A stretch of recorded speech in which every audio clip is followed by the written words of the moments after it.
Hey y'all, welcome back to another episode of In the Kitchen with Baker Girl. Thank you, Jesus. It is another beautiful day to be in the kitchen, and today I am visiting with my cousins who are skilled bakers in their own right, and I asked them if they could share some tips with us on their best baking tips for all of you bakers out there. So my cousin Deborah is going to share some of her baking wisdom with you, as well as my cousin Sandy. So Debbie, take it away, girl. What you got for us? Hello, hi. I'm not new to baking, but I am relatively new to decorating. I have baked a lot over, my 30 years of life, but the decorating aspect is something that I just started a few years ago. My cousin Sandy, you'll meet her in a few minutes, shared a lot with me, and because of what she shared, I have been able to go back and perfect some things that I didn't know when I first started. One is a level cake. A level cake. Very, very, very important, because if you don't start off with a level cake, everything else is going to not work. So she can eye everything, all right? Because she's been doing it a long time. She can just look at it and eye like, no, not level. I tried that and it didn't work for me. So what I did is I went out and I bought a leveler. You go right to Amazon, you get the little small one, right? And starting with your first level, just put it on there.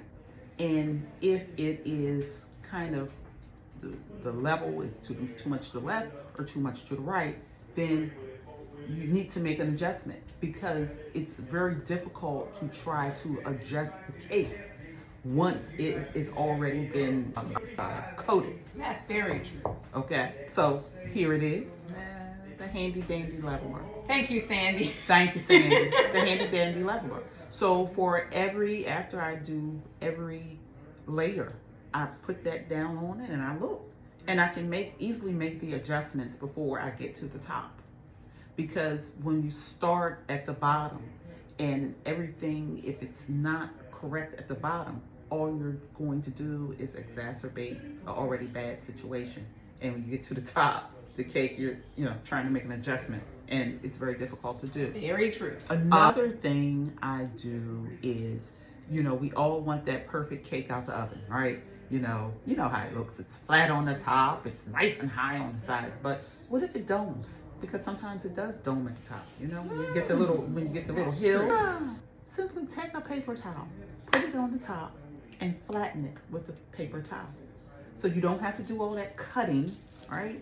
I didn't know about this. You just take it and you flatten it. And because essentially what you're doing is getting that air out. Right. All you're doing is getting the air out and you're flattening. Once you do that, it's nice and flat on the top, then you can take it out, and you still have a nice flat cake, and you don't have to do all of that cutting. Just a little couple of tidbits. I like that a lot, and I have to admit, I don't do the leveler. Yeah, I have to. See, we all learn. I don't have that skilled eye. I haven't been doing this for 37 years. I haven't been doing it that long, but it does help. Hope these tidbits work for you. Well, I will put it in, especially the paper towel tip. Oh, I did not know about that, y'all. Okay, thank you, Debbie, so much. This is my cousin Sandy, y'all, and Sandy, I'll let you introduce yourself. Hi, I'm a retired cake decorator from working for somebody else. But in total, I've got 39 years of cake decorating. Ooh. So, Ooh. That's good. One tip is, because everybody hates cake crumbs, because we don't want it on our cake. It makes it look messy. So one of the things I like to do is, after my cake comes out of the oven, I let it cool, then I wrap it in cling wrap and put it in the freezer. All my cakes start out frozen.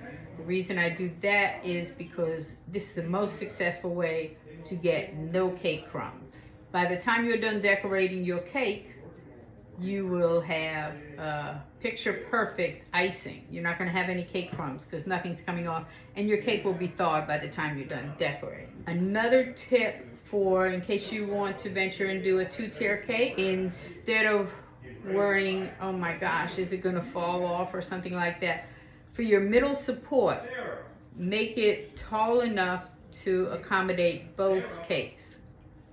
And leave that down. And when you have your top layer cake, find the middle circle, and instead of just placing some icing on your cake and putting it on top, you lower your top tier to your bottom tier. You can travel anywhere with it. It is not going to slide off your cake or anything, and it will help them really with the cutting of the cake, because when they're done cutting, they just have to lift the board and then they're down to the next layer of cake. Well, the next tier of cake. So that's my tips for today. Thank you. What would you suggest in terms of getting a smooth buttercream? Because you're good at this. So what would you suggest? Because that's what I struggle with, getting a smooth cake. I have a gas stove, and kind of like a hot comb, I turn around and I'll take my cake comb and I'll put it over the fire, and then I start combing my cake like that. Just like you would with a hot comb. You're going to put it on the fire, but I don't directly set it on the fire. I'll just let it heat up, and then I comb my cake like that. Well, that's a good tip, the hot comb. That is a really good tip. I like that a lot. Now, one more quick question for you, because most of my questions are going to bug you, but what would you suggest if somebody got, if you baked a cake and it was wonky after you baked it? What would you suggest the best way to adjust a wonky cake without cutting off a lot of excess cake? What do you mean wonky? You know, like if your cake bubbled over on one side. You know, like you have a cake, it rises over the pan, it bubbles over on one side. What would you suggest for a wonky cake? First of all, I like to cut my parchment and go around my cake pan. So that way I don't have the problem that if my cake rises up, and instead of it going over the side of my pan and messing up my stove, because nobody likes cleaning the stove anyway, and it goes over the side, it's just going to go straight up because you have your parchment going above your cake line pan, about that much. That's a good tip. So line those cake pans with excess parchment paper, folks, and then you don't have to do like Sarah and end up with wonky bubbly cakes. I hope you all have enjoyed this little tip from the baking ladies in my family. If you have, please give the video a thumbs up. Don't forget to like and subscribe. And the good Lord willing, I'll see y'all back in the kitchen. Bye, y'all. Bye. Thank you so